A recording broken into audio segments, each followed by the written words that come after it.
Hello SPS Astrology lovers, this is Shankar Pratap Singh and you are watching SPS Astrology। दोस्तों आज मैं आपको बताने वाला हूं D4 चार्ट के सेकंड हाउस के बारे में।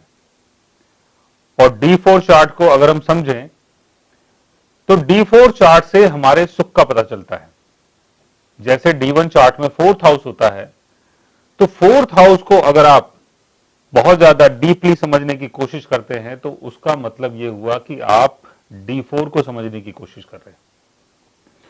तो D4 चार्ट जो है ये एक डिविजनल चार्ट है और D4 चार्ट में 12 हाउसेस होते हैं। जैसे आपका D1 चार्ट हो गया, मून चार्ट हो गया, वैसे ही D4 चार्ट में 12 हाउसेस होते हैं, यानी 12 हाउसेस होते हैं। तो आज मैं आपको बताने वाला हूं D4 चार्ट के सेकंड हाउस के बारे में। हमारा जो लग्न चार्ट होता है, D1 चार्ट होता है, और उसका जो सेकंड हाउस होता है वो ये बताता है कि हम वेल्थी बनेंगे कि वेल्थी नहीं बनेंगे। हमारी वैल्यू, फाइनेंशियल वैल्यू कितनी स्ट्रांग होगी या फाइनेंशियल वैल्यू कितनी डाउन होगी, ये आपके D1 चार्ट के सेकंड हाउस से पता चलता है। लेकिन जो D4 चार्ट है उससे आपके सुख का पता चलता है कि आप कितने सुखी होंगे, कितना मेटलिस्टिक गेन आप करेंगे इस जीवन में, यह आपका D4 चार्ट बताता है। और D4 चार्ट का जो सेकंड हाउस है वो ये बताता है कि जो भी आपके पास सुख की चीजें हैं, प्रॉपर्टी, प्रॉस्पेरिटी, जितनी भी चीजें हैं आपके पास जिनसे आप प्रॉस्पर होते हैं, उन चीजों के कारण कितनी वैल्यू आपकी बनेगी। सेकंड हाउस का संबंध आपकी वैल्यू से है।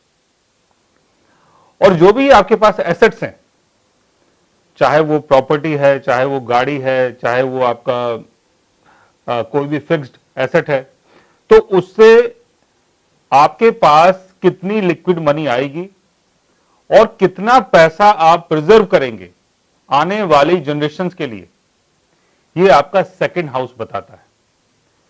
सेकंड हाउस से ये देखा जाता है कि आपके पास जो भी फाइनेंशियल वैल्यू है वो कितनी स्ट्रांग है, कितने लंबे टाइम तक आप उस वैल्यू को बना पाएंगे, कितनी फाइनेंशियल ग्रोथ आप कर पाएंगे और प्रॉपर्टी के द्वारा कितना आपको बेनिफिट होगा। चाहे वो इनहेरिटेड प्रॉपर्टी हो, चाहे वो आपके पेरेंट्स के द्वारा बनाई हुई कोई प्रॉपर्टी हो, चाहे वो आपकी खुद की प्रॉपर्टी हो, उस प्रॉपर्टी से कितना फाइनेंशियल गेन आपको होगा, ये आपके D4 चार्ट के सेकंड हाउस से पता चलता है।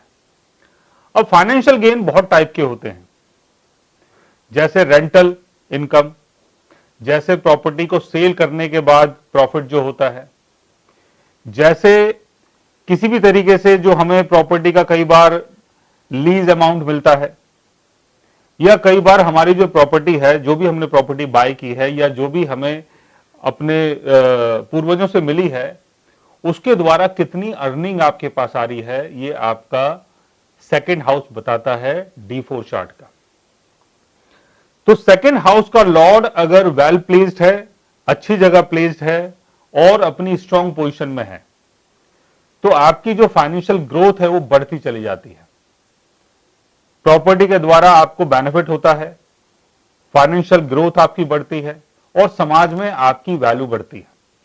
लेकिन सेकंड हाउस का लॉर्ड या सेकंड हाउस D4 चार्ट का अगर किसी भी तरीके से एफ्लिक्शन में आ जाता है, या D4 चार्ट का जो सेकंड हाउस है उसका जो लॉर्ड है अगर वो एफ्लिक्टेड हो जाता है, तो आपको फाइनेंशियल लॉस होता है और प्रॉपर्टी के द्वारा भी आपको लॉस होता है। तो इसका जो सेकंड हाउस है उसमें कौन कौन से प्लैनेट्स बैठे हुए हैं, उनका रोल भी बहुत बड़ा होता है। अगर शनि यहां पर बैठ जाता है सेकंड हाउस में, तो आपकी जो फाइनेंशियल ग्रोथ है वो थोड़ी स्लो होगी लेकिन फिक्स्ड होगी। अगर सूर्य की प्लेसमेंट होती है तो सरकारी भूमि का लाभ आपको मिलता है, या कई बार आपके जो फादर हैं उन्हीं के द्वारा आपको फाइनेंशियल गेन होता है। मून की प्लेसमेंट अगर सेकंड हाउस में होती है तो आप अपनी वैल्यू को लेके, अपने फाइनेंस को लेके बहुत ज्यादा इमोशनल होते हैं और कई बार आपको जो बेनिफिट होता है वो अपनी मदर साइड से होता है। मंगल की प्लेसमेंट अगर सेकंड हाउस में हो D4 चार्ट के, तो प्रॉपर्टी गेन के लिए बहुत अच्छा योग बनता है। लेकिन कई बार फिजूल खर्चे भी होते हैं अगर मंगल आपका एफ्लिक्टेड है। अगर बुध की प्लेसमेंट होती है सेकंड हाउस में, तो प्रॉपर्टी के बिजनेस से आपको लाभ होता है।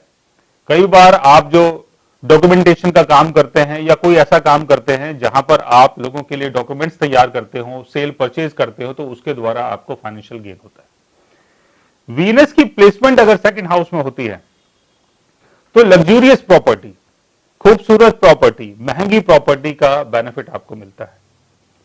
जुपिटर की प्लेसमेंट अगर सेकंड हाउस में होती है, तो आपके पास बहुत बड़ा स्टेट होता है और मल्टीपल प्रॉपर्टीज का बेनिफिट आपको मिलता है। राहु की प्लेसमेंट अगर सेकंड हाउस में होती है, तो अनकन्वेंशनल तरीके से आप प्रॉपर्टी के थ्रू बेनिफिट कर पाते हैं। केतु की प्लेसमेंट अगर सेकंड हाउस में होती है, तो अनएक्सपेक्टेड तरीके से आपको फाइनेंशियल गेन होता है और कई बार लॉस भी होता है।